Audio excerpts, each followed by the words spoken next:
Right ahead.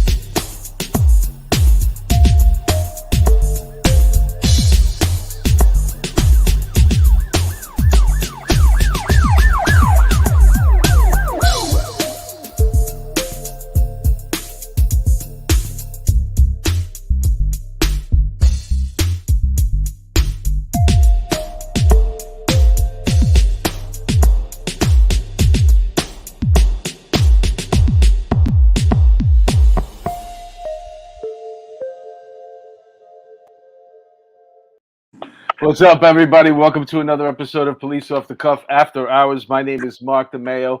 I'm your host. I'm very excited tonight.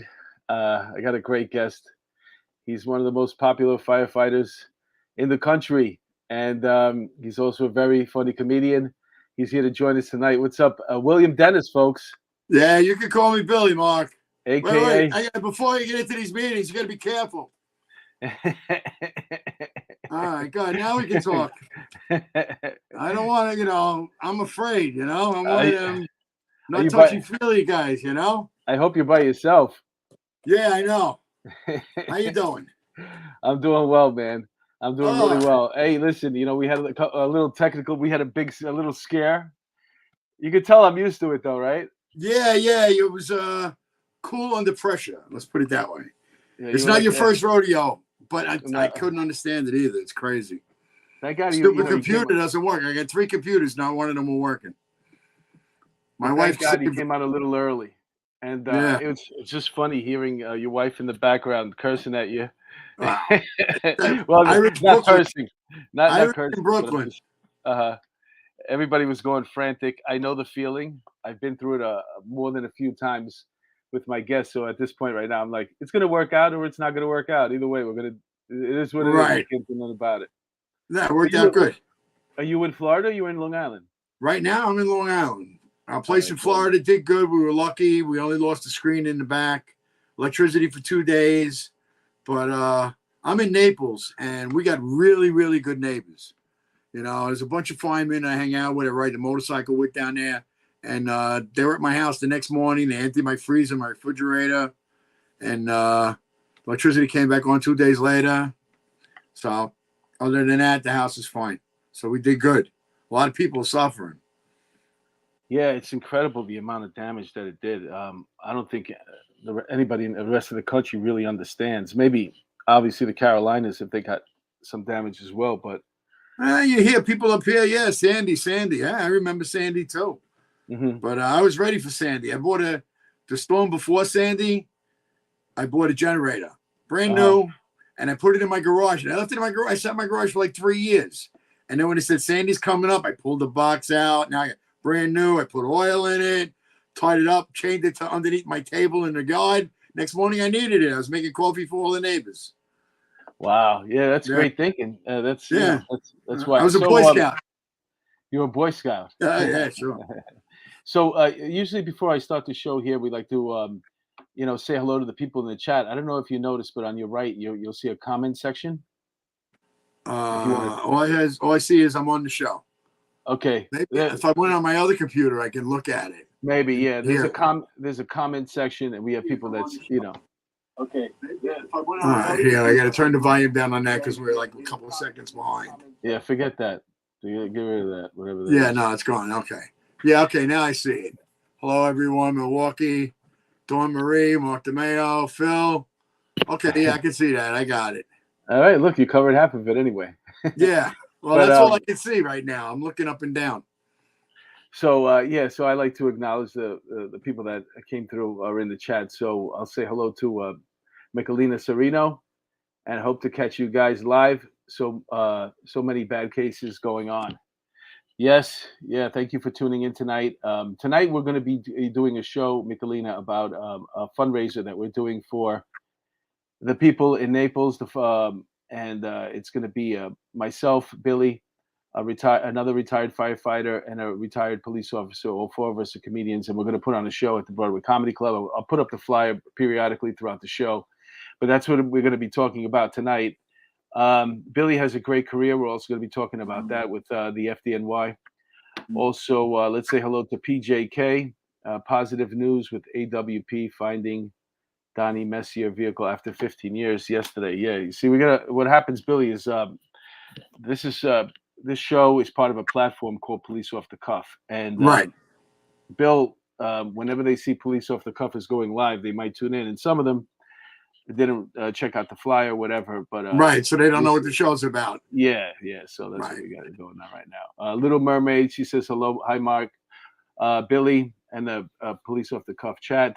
Girl Friday, she says hello. Raquel Pranza, she's the wife of Lieutenant Peter Pranzo.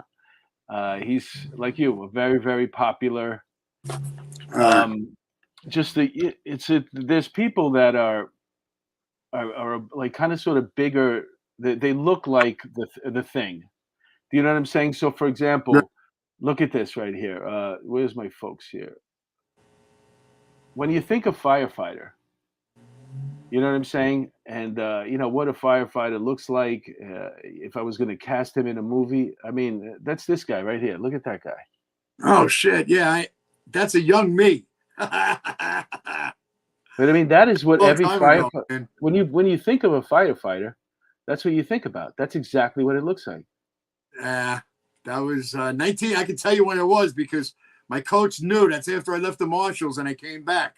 So I got a brand new helmet and all new turnout gear because the stuff when I got hired, we had to buy all our own stuff. How about you? What year did you get hired? 92. 92. All right. In 1990, you had to buy your own gun? I might have had to pay half of it. I think I forget. I had to buy my own when I was a took it out of your, they take it out of your checks. No, we had to buy anything that had to shoot plus Ps and had to be at least a 5-shot you had to carry. And you had to qualify with a 4-inch you had to buy. I bought one off a Nassau County cop because they went to automatics, and I bought a beautiful Smith & Wesson 357 for $120. Nice gun. Well, when you say paid, like if I recall correctly, what happened was you did have to pay for it, but it's not like you had to come with a check and give him like $300 for a gun. They just took it out of your paycheck. Right, but you guys all got the same guns. With us, it didn't matter. Yeah, we got three. It had to be a 38 that shot plus piece. Yeah, okay. Yeah, we had 3 choices when I went through the academy, and they were all revolvers. They switched over to the semi-automatics about a year after I graduated. And they were Rugers, Smith & Wesson, and Sig Sauer, if I'm saying it right. Those were your 3 options. No, the Glock. No. It was the Ruger. It was the Smith & Wesson, the Ruger, or something else. I think those were the revolvers. Then those were the 2 choices, and I think you had 3 choices when it came to the semi-automatic. But you know, you have such an interesting story. What year did you come on the FDNY? I got hired in 1981. There were 300 in our class. Mayor Beam, you know, they did the thing outside of City Hall. And what was the thing they did? You know, they had the big ceremony and everything where you know 300 guys were getting all sworn into the fire department. And it was funny because he came out and my mother was pissed because he didn't wear a jacket. We all had to wear jacket. Said in the letter, wear a jacket and a tie, you know. So she was pissed that I had to wear a jacket and tie, and the mayor didn't. And I'm going, Ma, shut up. He's making me a fireman. Yeah. She was like, that's bullshit that he's not wearing a jacket and he made all you guys come out and wear a jacket. And I'm going, Ma, come on. Was that when you were getting sworn in? Yeah, we got sworn in on the steps of City Hall. There were 300 of us. And then graduation was at the Rock. And then I went to South Jamaica, Queens, Engine 303. When you say the Rock, you mean Rockefeller Plaza? No, Rock, the training center. Randall's Island. Oh, okay. All right. Randall's Island was where our training center was. And you went there for like 3 months, whatever it was. And then when you graduate, you get assignment. And I was lucky. My dad worked for the Port Authority for 30 years. And he had gone to his high school reunion. And I was in probie school, and he came home and he goes, I ran into a friend of mine, and he said he can get you into any firehouse you want. Here's his phone number. Call him when you got 2 weeks left. So I called him up, and he's like, yeah, where do you want to go? And I'm like, well, I don't know. I says, I'll come work in your firehouse, which was in Manhattan, 20 truck. And he goes, I get you here, no problem. He goes, is there any place that's busy that's near you? Now, I lived in Richmond Hill. I said, My friend's father retired at a ladder 126, and he goes, "Great house. I can't guarantee you the truck, but I guarantee you the house." And the orders came down, and I went to engine 303. Wait And a the minute. What next is that day, even? You're going Princeton fast. Street, When you Princeton going, and Liberty. all right, slow down one second. When you Go. say I can guarantee you the truck, what does that mean to a civilian audience? Like, Okay. it's okay. There's two options, right? Well, it's a double house. There's an engine company and a ladder company. The ladder company, they call them the truck. So I got to the house, but I worked in the engine, not in the ladder. Because he asked me where I wanted to go. I said ladder 126. So he goes, "I can't guarantee you the truck, but I can guarantee you the house." So it was good. I went to the house. What's the difference, though? All right. Well, the engine company is the ones that put the fire out. They got the hose in the back. And when you pull up, they connect to a hydrant. 3 guys stretch a line. They stretch it into the hose, private dwelling, into the front door, put the fire out. The ladder company pulls up. They got the ladder on the back. One guy goes to the roof. Another guy goes to the rear with a ladder. He breaks windows, goes in the back of the building. And then the officer, the can man, and the irons man break the doors down, and they go in to the first floor, and they do their search. So you got 2 teams working to do 2 different things at the same time to put the fire out. Engine puts the fire out. Truck does the rescues. Oh, wow. Okay. And you wanted to be on the truck? Well, I just wanted to work close to my house. I didn't want to go to Staten Island. You know, you live in Queens. Staten Island, tolls. The Bell Parkway, no. Yeah, you know, you work anywhere in the city. So I was very lucky. I worked 10 minutes from my house. The first house you worked in was in Richmond Hill? No, that's where I grew up, in Richmond Hill. Yeah, well, that was the first house is in South Jamaica, Queens. Okay. It was in between the Van Wyck and Sufton Boulevard in the 103 precinct for all your cop friends. Yeah, I worked in the 102 when I first came out. So I was in, that was the neighborhood you grew up in. That's where I was a cop first for 6 months. Yeah, the 106, we were in the 106. No, I was in the 102. Oh, you lived in the 106. I worked Yeah, but I lived in the 102 when I was in an apartment. I was in an apartment on 111 in Myrtle. And I was in the 102. Did you know Glenn Chiotis? I'm horrible with names. I'm good with faces. He was a detective, short guy, dark skin, black hair. Uh-huh. He grew up in the neighborhood. He was in the 102. But I tell you, it's, you know, cops and firemen, it's crazy, you know? Yeah, I never understood the animosity between them until I got on the job. And then, you know, it's just jealousy from the police point of view, because I'll give you a perfect example. There was a place in Manhattan, uptown Manhattan, like an office building where some detectives used to work. And I guess they were, you know, they used to do, some of them used to do an overnight. I think it was night watch. Night watch are the detectives that basically start at midnight and they work till 8 in the morning. And any calls that come over that require a detective, they go. Right. So they're the nighttime detectives. And they That's citywide? Just Manhattan. Every borough has a night watch. Okay. So because they don't want to keep every detective that works in the squad working overnight, they use night watch. It's just this, like, I don't know, 10, 12 detectives. So to make sure they're not sleeping, every once in a while, you know, you'll have this shoe fly come over, like an ICO detective, lieutenant, and he'll try, but they go into the building and check to make sure nobody's sleeping if you're a cop. Really? And yeah, and you know, it was hard to get into this building because it was just a commercial building. It wasn't a police facility. So they used to you either needed a key or a code to get in the door. Whatever, these guys got busted. I don't know how the lieutenant got in there. He figured out the code. He found out the code, whatever. But then, you know, you'll see firemen and they get paid to sleep. Like they get to sleep on job time. And that just made us crazy. It's also 24-hour shifts, not 8. Yeah, that's true too. That's true. When you're there 24 hours, you think it's like, oh, cool, man. You know, I'll work a night tour into a day tour. And then you work the night tour and you get your ass kicked because you're up at 1 o'clock in the morning and it's January and you're out until 5:30. You're taking a frozen hose out of a puddle that was frozen over. And then you get back to the firehouse. You got to change your clothes. You got to change the gear. You got to change the truck. And you still got to work a full day tour. That happens. Yeah, nobody thinks about that. You know, what also pissed me off, and I'm sure other cops as well. So, I used to notice this when I was downtown in the Village doing comedy. And there's a firehouse down there. Yeah, I know. And they I used parked to park. there. Where did you think I parked? Yeah, right there on Bleecker and McDougal. Right on And they the all corner hang out. there. Yeah, Triangle. they hang out right in front of the truck, 5 and truck. they just pick up chicks all night. Just When- rapping to chicks all night. That used to make me crazy. Whenever somebody transferred, I worked in South Jamaica. All right. Uh-huh. So whenever somebody from Manhattan would transfer into the firehouse, they'd sit outside with the door open. Like the first couple of tours, I'm going, dude, that ain't gonna. That girl that walks by, she's got a big junk than you do. Uh-huh. Yeah, we worked in a really bad in a ghetto, man. Matter of fact, cop stories. I got 2 of them that'll knock your socks off.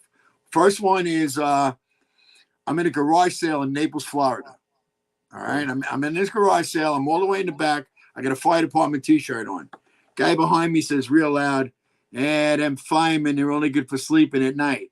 So, without turning around, real loud, I say, that sounds like the voice of a frustrated New York City cop that couldn't pass the fire department test. I laugh, he laughs, we shake hands. Where'd you work? I go, Jamaica. He goes, what precincts? Okay, we're in the 103, but we cover the 113, the 102, and the 106. So this guy says to me, he goes, I worked in the 106. I go, really? I says, do you know a detective by the name of Bobby Freeze? He goes, yeah, I know Bobby Freeze. Mark, I look at him and I go, yeah, back in 1994, I said, my kid brother got killed. He grabs my arm and goes, on a motorcycle. Now, I'm in a garage in Naples, Florida. How do you know my brother got killed on a motorcycle? He was Bobby's partner that night. Wow. And he was actually on the computer, and he was in one corner, and I was standing at the door. I'll never forget. I'm standing with Bobby, and we're at the door, and he goes, I got an open case with a Joseph Dennis. He goes, but it's a Suffolk County address. And I said, Huntington Drive in Mastic? And the guy went, yeah. And Bobby looked at me and said, that's not good. Because what happened was my brother registered the motorcycle in Suffolk County to save on the insurance. Yeah. And the police never bothered to, I don't want to get into that story, but they never checked up. I had to file a missing persons report to find out about it. Because they gave it to Suffolk County, and Suffolk County never bothered to check with us. So, yeah. So your younger brother went down on a bike. What happened was, on the way to the BQE, when you're on the BQE, and you're coming from Brooklyn and you're headed towards the Battery Tunnel, all right? If you don't want to go into the Battery Tunnel, you exit right. It's Hamilton Avenue, and you go up, you turn, and it's at the high walls on both sides. At the top of the railing, hit the rail, went over, and landed on Hamilton Avenue.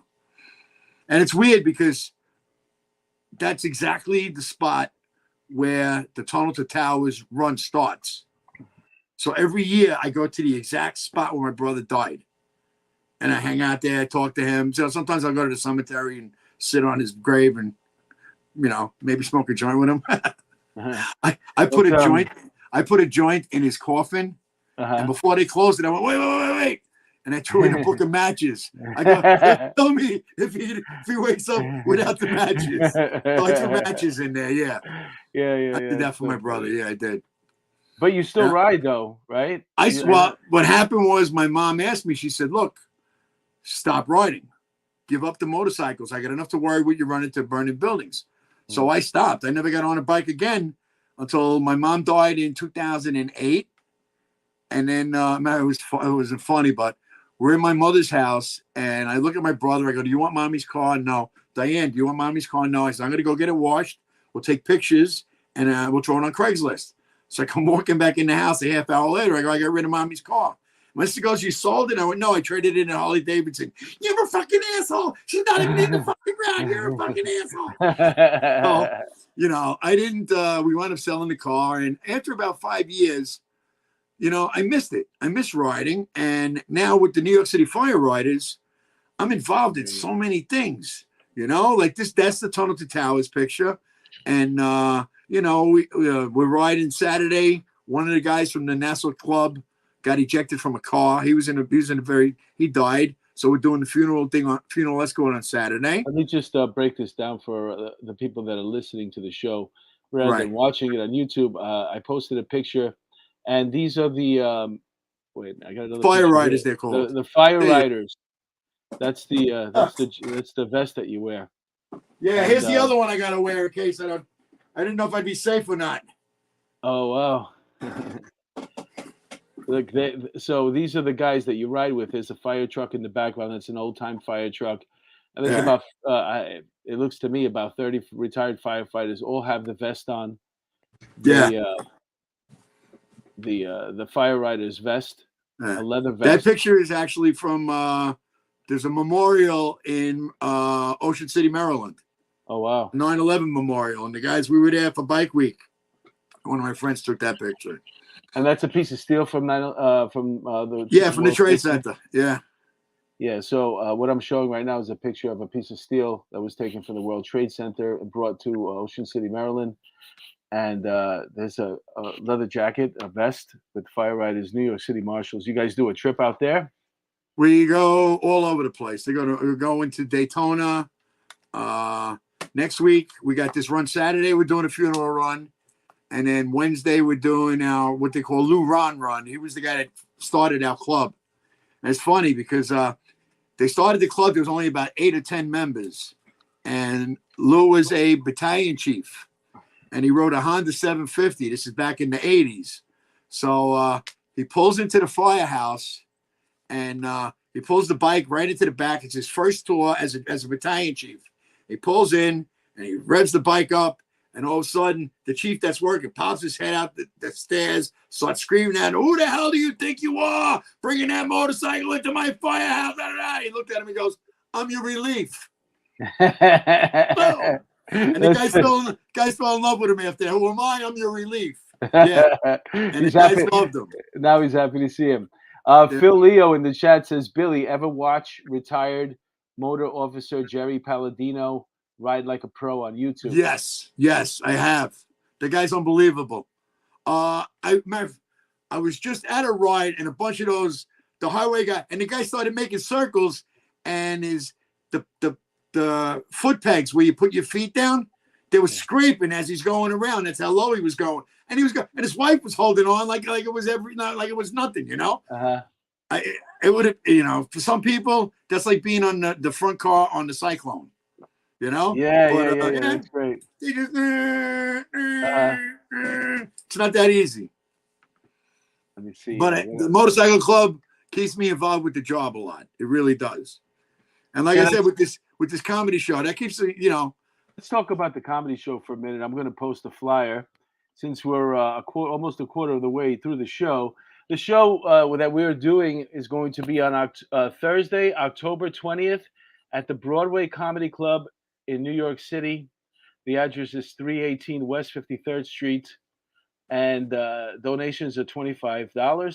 It's called the Guns and Hoses Comedy Fundraiser, and it's starring myself, Billy Bingo, NYPD's own retired Frankie Fowler, who's been a guest on the show before, and NYFD Steve Oliva, who's also a comedian. The flyer is posted right now. I will be posting it on my social media from today until the day of, and we're hoping that whoever's a fan of Police Off the Cuff and lives in the New York area and can make the show will come down. It would be great to have you. Great to hang out with you. Yeah, there's all the money we raise is going to go to the police and firemen that were affected from the storm Ian down in Naples and Fort Myers. It's going to go to first responder, just it's going to our people, if you know what I mean. We're not going to give it to somebody who's not going to do something good with the money. That's a big thing. Now that you bring it up, let's check this out. I have I want to show something about what the firefighters were dealing with in Florida with Hurricane Ian. So if you haven't seen it, just look at this. These are firefighters dealing with this. Again, your favorite hurricane. I was in that firehouse a couple of times. Now we have a truck issue, and the guys are pushing the truck out of the bay. It's up to her waist of water. Because why, Chief? That's engine one. It seemed like the truck was going to catch on fire. It was smoking, and we didn't want the station to burn down. Yeah, they didn't see that coming. We're now unloading. Look at how deep that water is, and they're unloading the truck now. Wow, they're waist deep in water, and these are 6 feet tall guys. That truck is totaled out. This is a storm surge that we talked about, but we weren't sure about. They can't use it anymore. The whole electric system is all ruined. It's all water.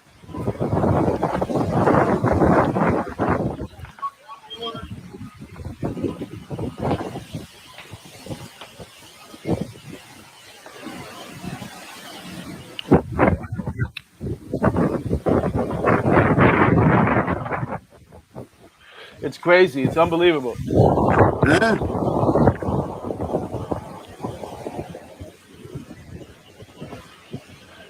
Very sad. What are you We gonna asked you guys to stay off the road. We're not kidding. do? They weren't responding anyway, but they should have took the trucks out. They're in that particular firehouse is their headquarters. Vaping? He's I hiding was. it. I was. So Nobody's looking. I'm on the patch 3 days today, man. It's killing me. what patch? The quit smoking patch. Oh, really? Yeah. Oh, well, that's, I'm sorry to hear that. That's You know what? okay. It's better I for know, you. huh? It's better for you anyway. Listen, Yeah, let's no, be I know. honest, man. You know, I know.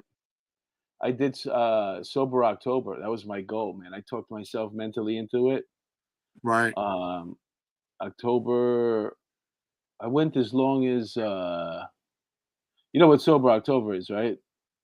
You quit I'm every, you assuming that quit you just don't drink for the whole month of October. I was going to quit everything, and so what's today? Today's the 6th.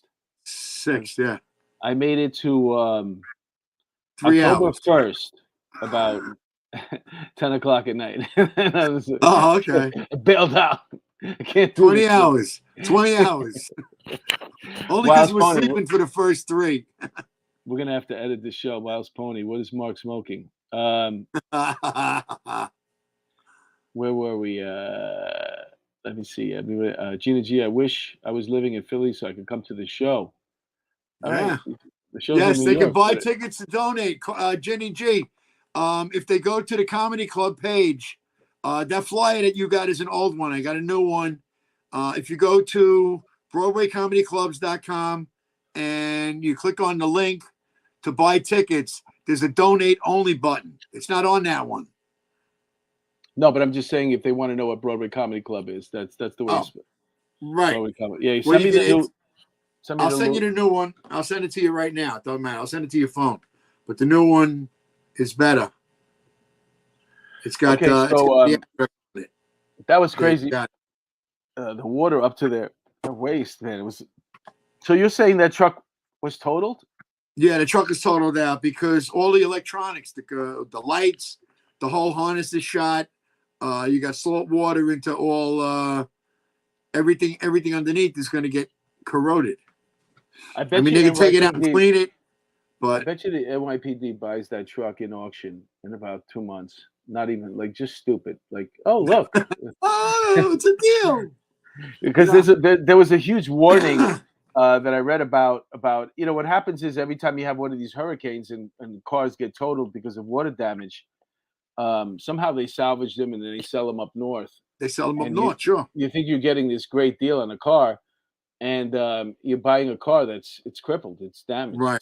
It's never going to be the same no matter what you do, even though the body still looks the same and it looks nice. Right. So that was my joke about NYPD will be buying that fire truck. we bought a fire truck. You know, a lot of companies, they had to get rid of the ones they had because OSHA changed the law where the cab has to be enclosed. They used to be open in the back where you could sit, and you can't do that anymore. It has to be completely enclosed. You mean the guy that swivels around? Well, that's the tiller. That's the guy in the back. Yeah, that's still there, but he's got to be completely enclosed now too. Sliding doors and everything. But the back of the trucks, a lot of them were open. They're called open cabs. And the guys that were sitting there, when it snowed or rained, you got soaked. But it was a lot easier to get in and out and everything. They made them illegal. So all these volunteer companies that have these trucks can't use them anymore because they can't get insurance for them. So they're like giving them away. Oh, wow. Because and they have to buy new ones. They have to buy ones with right. enclosed cabs. Now, you live in Queens, right? Yeah. No, I live in the Bronx. The Bronx. Okay. So you don't have to worry about out here, the taxes, the firehouses, they're unbelievable. They got one over here, they call it the Taj Mahal because it's taxpayer funded. And they got like 6 bays and 4 trucks in each bay. It's crazy the money that they spend. They really do. Yeah, well, we know we both have done how many. I mean, I can't even imagine how many comedy Firehouse shows. Firehouse shows. I've done 1,000. I'd say. Yeah. No, honestly, if I had I would say at least 500. Yeah. In I 25 used to do years all the of Rick comedy? Morgan shows. Well, I speaking was of on Long comedy, Island going to 2 and 3 a night sometimes. I want to share something with the audience. Speaking of comedy, uh, yeah, there we go. Here we go. There we go, McGuire's. Where the hell is Bohemia, huh? Who got lost trying to find this place? Did they run this club any better than they did? Who pulled into the parking lot and said, this is a nice place to burn my car for the insurance money? I'm driving up and down. Where the hell is this place? I kept calling them up. They kept telling me, we're right behind Applebee's. We're right behind Applebee's. You know what I did? I called Applebee's. Man, you go in Applebee's. It's not we're on Bex Highway. No, we're right in front of McGuire's Comedy Club. Yeah. No, you can't do that joke now. Everybody's got a phone. What do you guys think? Yes, no, maybe? Yeah, I know. Maybe. Before or after the tree? After, thank you very much. Back in the 80s, when I actually had hair on my head, I had a girl come up to me in the club before Laura does. It's so funny. I'm sitting there. She really did. Lounge party with my friends. This girl comes over and she says, I know who you are. You're Huey Lewis. I looked at her and I went, shh, don't tell anybody. For the next 20 minutes, she's sitting in the corner with her girlfriend. She's pointing. She comes over, she wants to dance with me. Man, will a guy lie to dance with a pretty girl? Oh, you know damn well he will. So I'm dancing with her, but I started to feel guilty inside. You know, not because I lie, because guys lie all the time. I was actually stealing Huey Lewis's dance. So I looked at her and I said, sweetheart, I can't believe you thought it was Huey Lewis. And she looked at me and said, I can't believe you thought I was a woman. That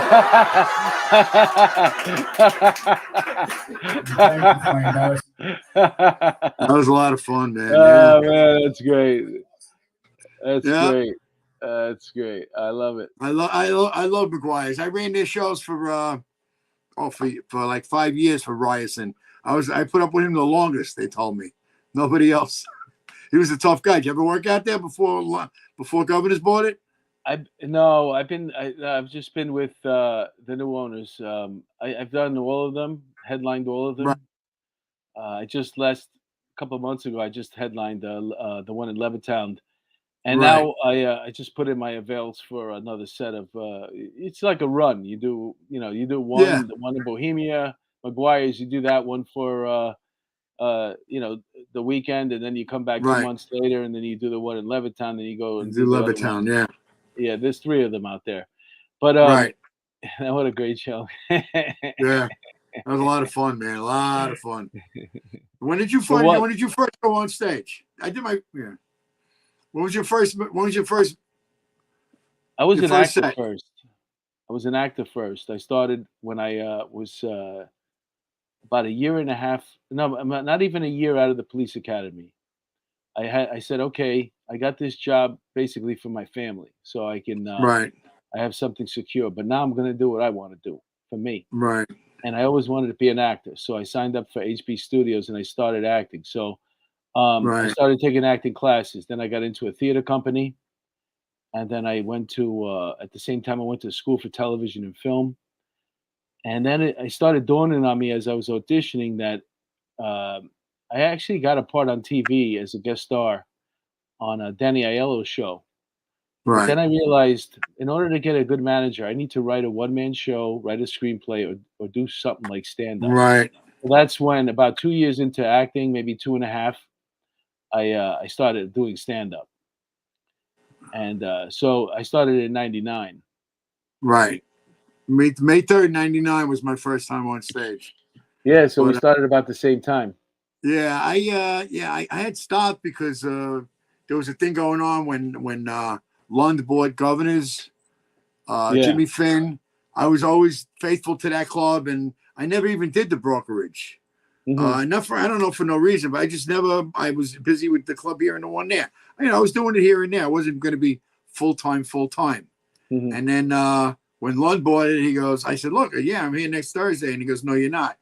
And then so that stopped.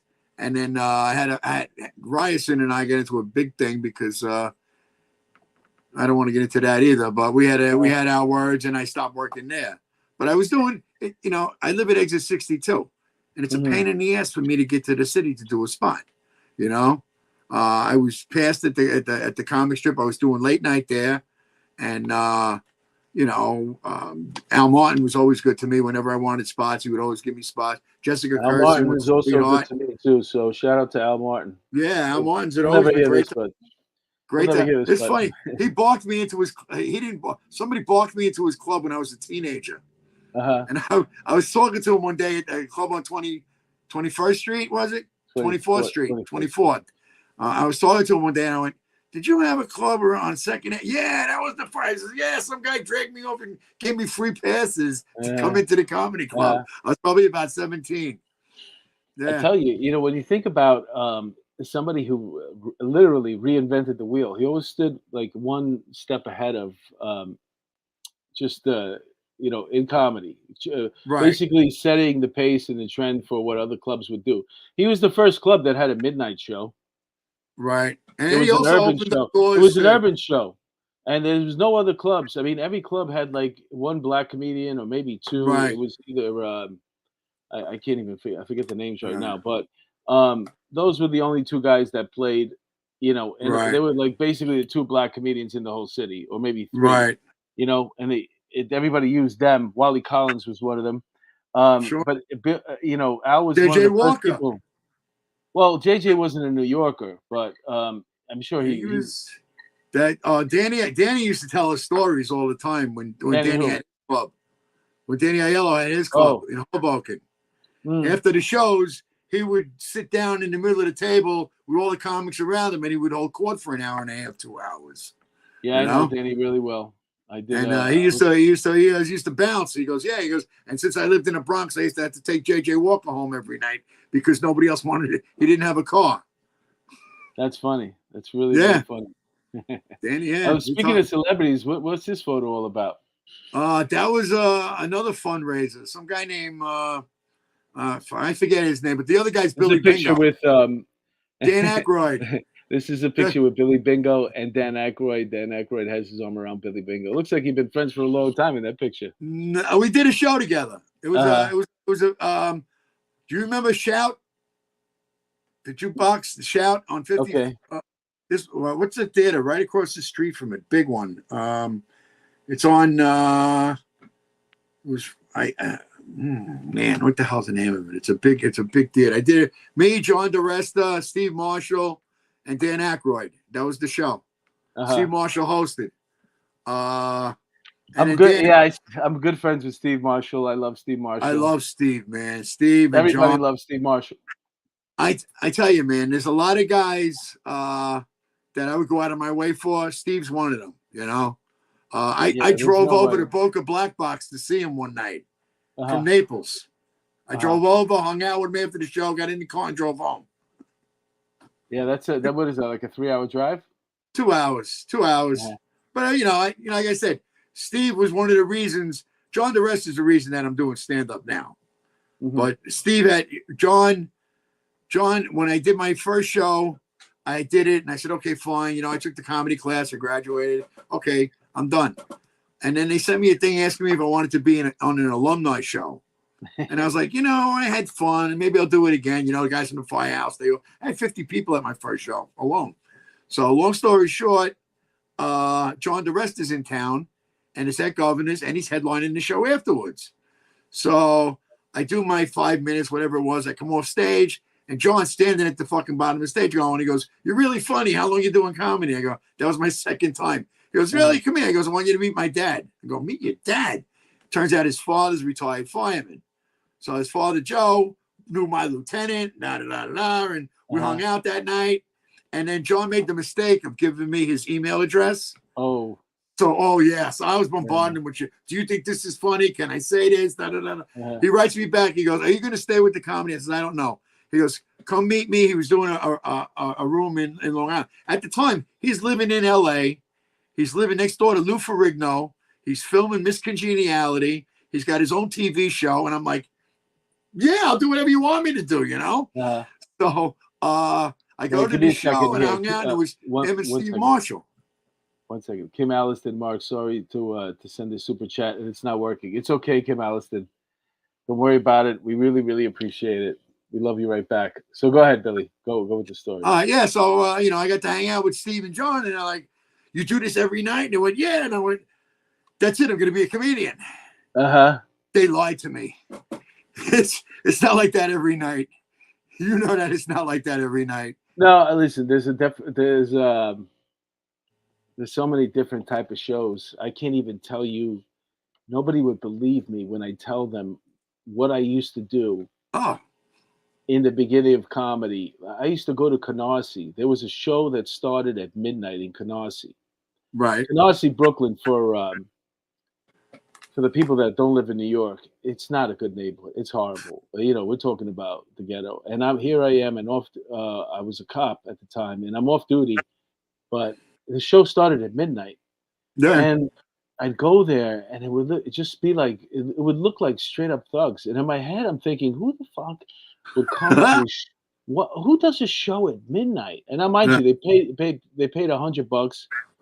I had a chance to do 15, 20 minutes. Right. It was a real urban audience. You had to be funny quick. If you didn't get them, you lost them right away. You lost them right away. Yeah. But that's how you learn how to be funny. That's why I used to do those sets. But anyway, on my second or third time doing this show, and when I say second or third, I'm talking about this is a month or 2 or 3 in between shows. Right. Yeah. By the time I go back again, I'm annoyed. I'm like, why the fuck would anybody come out at midnight? And then I listen to this guy talking to another guy, and they're talking police lingo. You can hear, right. Like, police lingo. Yeah, I had to drop him off at Central Booking, and but I made it. So I'm like, oh shit, I know why they do this show at midnight. It's all city workers. They get off at midnight. They start the show. They want to go home. And they come in to party. They hear a comedy show for them. Yeah. And then I look around, and the whole room changed for me. It was all like, EMS, fire, cops, correction officers. Right. Everybody who got off at midnight came to this show in Brooklyn and Canarsie. Right. I killed them from that point on. I killed them because I knew what to talk about. Sure. I miss doing. Did you do Maury's show in the hospital? Who? No. Maury Fogel. Oh no, I know Maury. I know who he is, but I didn't. Yeah, well, he passed away, but he did. He did Sloan 2 shows a month for over 20 years. Those are probably great shows. And well, you know what it is? You're doing a show for sometimes 2 people, and they're wearing oxygen masks and they got IVs hooked up. But when you see the mask, when that mask does this, it's a killer joke. Yeah. I love it. And I would do that show, and it was, of course, you weren't getting paid. And I lived at Exit 62, but he did them on a Sunday afternoon. So I wouldn't mind. I'd drive into the city in a Sunday afternoon. I'll do an afternoon spot there. I'll hang out in the city, and I'll do late night at the comic strip, which is around a couple blocks away. The things we did. Yeah, sure. Let's see what else we got here. Stand-up sushi. There was a sushi bar on 7th Avenue. John Fenema used to run. Oh, God. Sure. Well, you know what? I wanted to get your opinion on this because as a firefighter,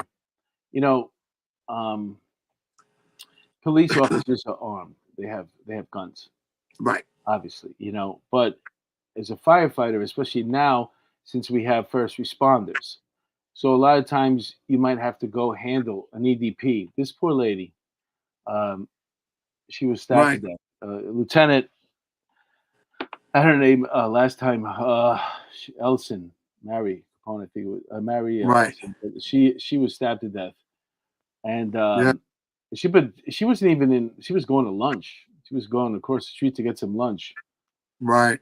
And it kind of sort of goes. This thing says a story residents called to defund the politicians after FDNY Lieutenant Allison Russo Elling stabbed to death. Right. And it's just it must be scary as a first responder going into some of these situations that you're asked to be going into nowadays. These young guys, right, unarmed. Well, you're going for an EDP, right? Cops didn't get there yet. It was funny. I went to the Rock to get the Rock I went to Fort Taunton to the shops to pick up a fire department shirt. I don't know why, but the old one must have really shrunk. You know what I mean? It was a little tight. So I'm in there, and these 2 really hot EMS girls come in, and they're getting tried on for jackets. and they're putting them on. They're going, oh, how's this one make me look? How's this one make me look? And the guy behind the counter says, you might want to get a couple of sizes larger. And the girls go like, why? We like the tight fit. And he goes, well, you may have to wear body armor underneath it. And both their jaws hit the floor because he wasn't fucking playing. You know, you get put into a situation. I mean, when I was a fire marshal, I carried a gun and but my vest, we were undercover and we would go to fires afterwards. If we were going to look for somebody, the vest was on before I left the base. It's like going into a fire without wearing your mask. The old timers used to do it. Guys like me, I'd wear it all. They told you in school, that's the way you learn, We had a thing with these hoods. You put these hoods over your head and they're supposed to protect you. And it was near the end of my career and I didn't like wearing one. And the reason being, we had a chief and the chief is there and he's giving us a lecture. We're on the firehouse in the kitchen. There's 12 of us. And he says, if you get caught without wearing your hood, you're going to get charges. So I'm sitting in the back and I went, yeah, Bingo, what's up? I says, you'll never see me wearing one of those hoods at a fire. I'll never put it on. And he looks at me and goes, what are you talking about? And I go, when I'm on the floor above a fire and my ears start to get hot, I know it's time for me to get out. And I go, it's kept me alive for 19 years. It's going to keep me alive until I retire. And he looked at me and he went, okay, you do it that way. But the new guys, we want you all to put on, because, that's the way I learned. He goes, that's the way you learn. I don't want to cut you off, but here's the thing. Time is going quick, and you have such a remarkable 9/11 story that I thought we'd get to in the middle, and then we just got carried away having such a good time talking. Your story is remarkable because you actually retired almost a week before 9/11, but you still chose to go fight, go down to ground zero. Sure. This picture is on your Facebook. Explain to us this picture right here. This is a picture of us downtown New York, the financial district. All right, you see the red arrow. The red arrow points to this girl's office. All right, and we went on a date. And I met her on Liberty Street outside the firehouse. First date, and we went to Houlihan's. And while we were eating, she had mentioned she liked chocolate. And then after she finished, she went to the ladies' room, and I had the waitress come over and leave some chocolate cake on the table. And when she came back, she was all surprised. And the green arrow points to the walkway between the World Financial Center and the North Tower. And right where that green arrow is, that's where the very first time I kissed her goodbye. And then we got married about a year and a half later. Yeah, that the World Trade Center. Like I said, I was at the groundbreaking ceremony in 1966. My dad worked for the Port Authority. There's a Polaroid somewhere on my page that of me, my grandmother, and it was me, my grandmother, and there was a girl in the background. I don't know if I can put this up to your cameras. See what it looks like. There we go. All right, you see me there? Yeah. All right. That's me and my grandmother and a model of what the buildings were going to look like. That's a Polaroid. You had to wait 60 seconds to peel it apart. I remember. So I was there when it went up and I was there when it came down. Wow. It's amazing. So go back to the story.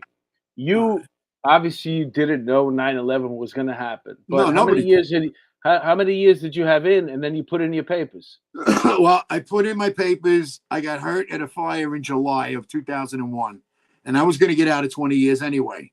So I got hurt in July. I went on medical leave. They picked up asthma. They said, all right, you have to, Prasad said, your career in the firehouse is over. And I said, fine, put my leaves, da-da-da-da-da. I go, make my retirement date September 6th. And he goes, the 6th? I went, yeah, because the 5th is my 20th anniversary. And I want to say I worked 20 years in one day. So I can say I worked over 20 years. So I retired September 6th. 5 days later, 9/11 happens. That morning, I'm playing golf with 15 guys from my firehouse. There were 16 of us. We're at Spring Lake. And I'm paying my greens fee. And the guy comes in. He goes, the plane just hit the Trade Center. So I go run in. I look at it on TV. I open the door. The guys are all down there partying. Hey, you got to see this. A plane at the Trade Center. Yeah, I know that. Like, what's the punchline? Thinking I'm joking because we're comedians. Long story short, we all thought it was a Cessna news helicopter, so we teed off. And then when we got to the third hole, the pro came over the hill. My friends yelling we're at war. The second tower had gotten hit, and they had a total recall. So everybody, my lieutenant looked at me and he said, "Look," he goes, "they just made you retire." He goes, "You don't want to be seen working down there. You're trying to get 3/4." I was like, "Yeah, okay." So I went home. And like I said, when we got hired, we had to buy all our own stuff. So I had a helmet, I had a coat, I had boots. I even kept my Swiss seat. So I got home, I brought everything up. My wife's looking at me, "Where you going?" I go, "Where am I going? Are you fucking kidding me? Where am I going? I promised your mother I wouldn't let you go. What if another plane comes?" And I'm like, so we hemmed, hawed, argued, and I finally left. It was probably around 7, 8 o'clock at night. And the roads were all closed coming into the city. I got off. I went to Fort Taunton to go into the fire marshal base. I commandeered a bus, and the supervisor wouldn't let anybody get on the bus but me. So I said, "The hell with this." I went to my firehouse. I jumped in the back of Timmy Kalani's pickup truck, and we drove in. So I was there right before sunrise on the 12th. And, I was down there. That picture of me on the beam, it's funny. I stayed on that beam for about 6 hours one day. And I was just ordering people around. And they were listening to me too, And then about 3 years later at a softball tournament, some guy comes up to me and he goes, "I know you. You're the guy that was on that beam ordering everybody around." I went, "Okay, yeah, that was me." He goes, "If I have a construction company, I want you to be the foreman." It's just, just listening. It's the scene is 9/11. It's the World Trade Center's down. It's nothing but carnage. Yeah, And, it was. The fires were still burning that day. Yeah, Billy's on a beam there, and you can see he's got his hand by his mouth, and he's calling out orders. And they were listening to you. This other picture here, that was the I was down there as well, and right. Everything was so much bigger than people can imagine. No, like just the steel and the beams and the bent and just like the wires. Did you find any phone? Did you find one telephone? No. Did you find one computer? No. Everything was pulverized, melted, done. There was nothing there. I didn't see nothing but cement and dust. And you find steel like from the elevator rails and stuff like that. But I didn't see anything as far as like a telephone or a computer or a desk or a chair. But I was only there for 5 days. I wasn't, digging into the fact that you suited up and that you went down there and you were retired, and you could have lost your pension if, like, your chief, whoever told you that, "Oh, you don't want to go down there because you're trying to get 3/4." You didn't care about anything. You knew where you were supposed to be. You knew what the social contract you signed up for, and you did your due diligence. You did your job. Sure. And that you're to be commended for that. For those of you who have nothing to do, Thursday, October 20th, Billy Bingo and I, along with Frankie Falia, NYPD, Steve Oliva, NYFD, we're going to be doing a benefit at the Broadway Comedy Club for the hurricane victims in Naples, Florida. And all the proceeds will go to the hurricane victims' Guns and Hoses Comedy Fundraiser. That's what we're calling it. All the proceeds will go towards first responders. First responders that are affected, because there's guys that have firemen that lost their houses. There's cops that lost their houses.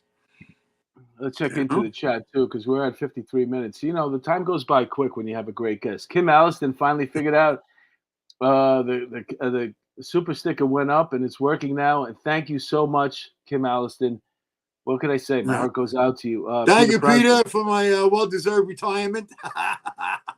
Retirement, well-deserved, Billy, as well as you, Mark. Milwaukee civilian. What is he saying? The falling value of the. Yeah, the GDP. Joe Balamonte. Mark managed to make the payment.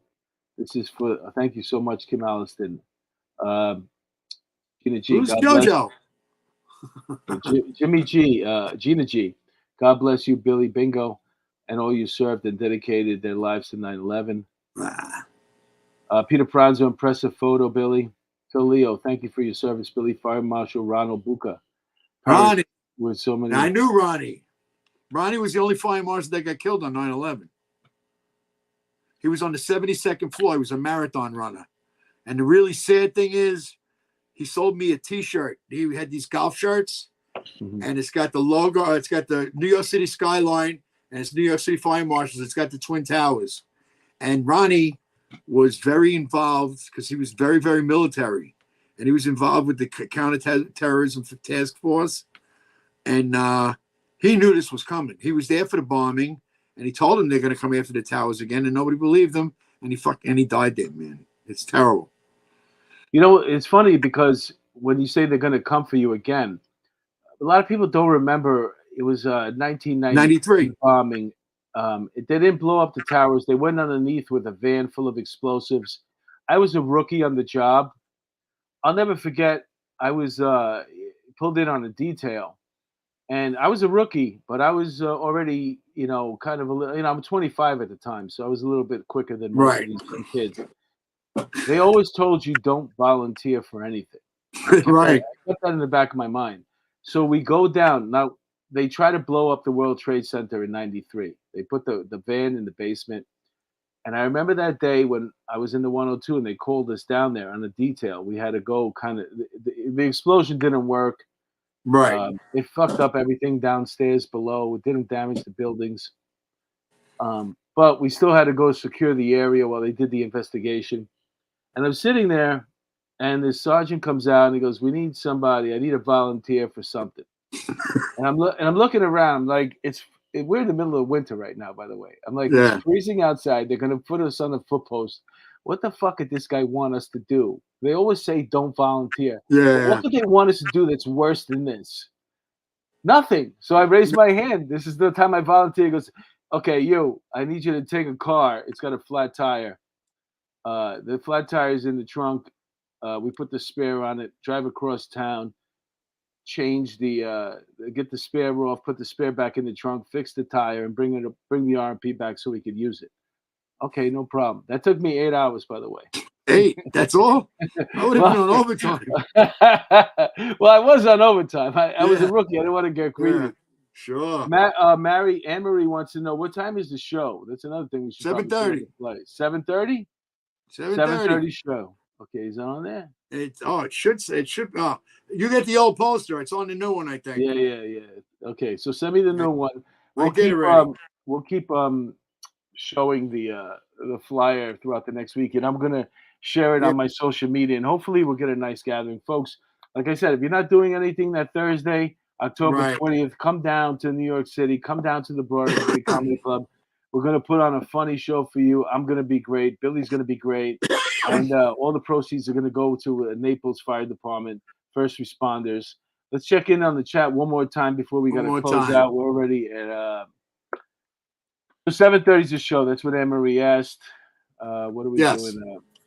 Milwaukee Civilian. I didn't pay enough attention to you tonight, Milwaukee Civilian. I apologize. Milwaukee Civilian's a regular guest in the chat. He's very, very funny. And, sometimes you get a guest that's all consuming like you are. You're just such a phenomenal person.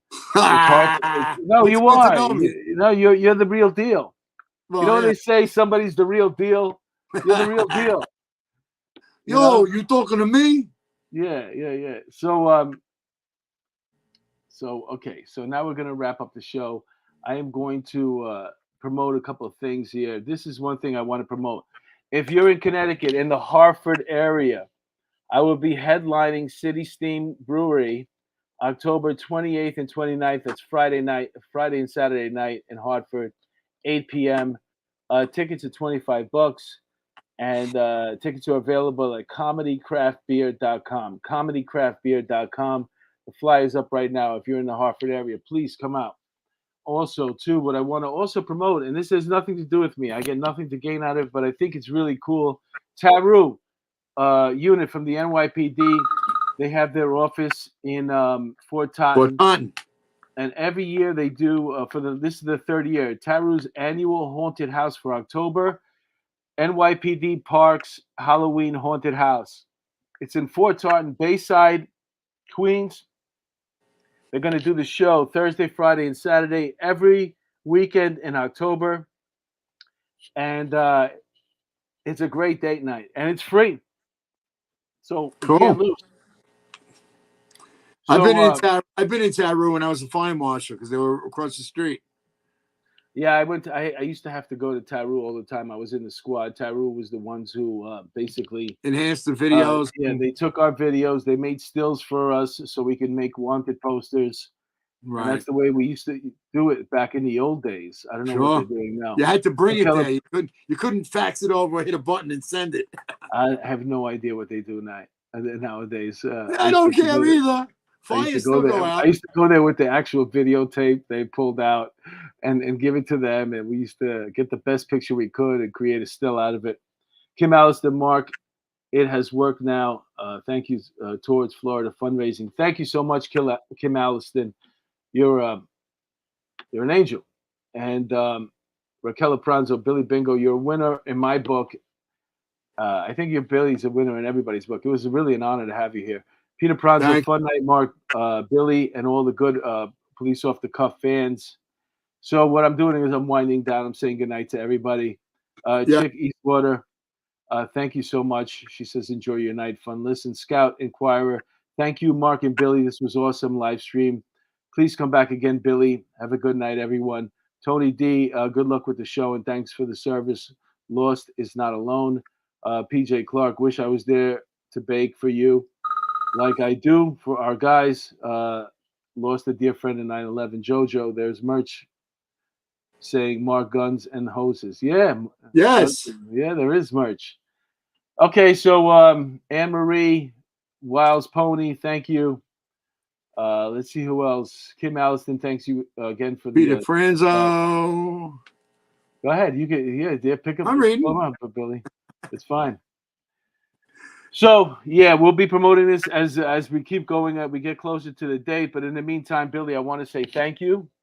Thank you for having me. I'm glad we got to chat. Catch up. You only scratch the surface. Maybe you'll come on again one day. I'm around. All right, that's good. You know how to find me. I look forward to seeing you on July. Just put out an APB. Yeah. If you're looking for me, put out an APB. All right, and thank your wife for helping you. Yes, I got to go in and now she's going to make me do the dishes. My wife is like, her name should be Jetson. You know, she wants to do the laundry, she hits a button. She wants to do the dishes, she hits a button. I just got to get a Roomba named Rosie. You're the Jetson. Yeah, right. All right, thank you so much. All right, Mark, take it easy, buddy. Thanks so much, you. God bless you. And I'll see you Thursday. October 2 weeks. 2 weeks from tonight. All right, brother. Okay, ciao. bye-bye.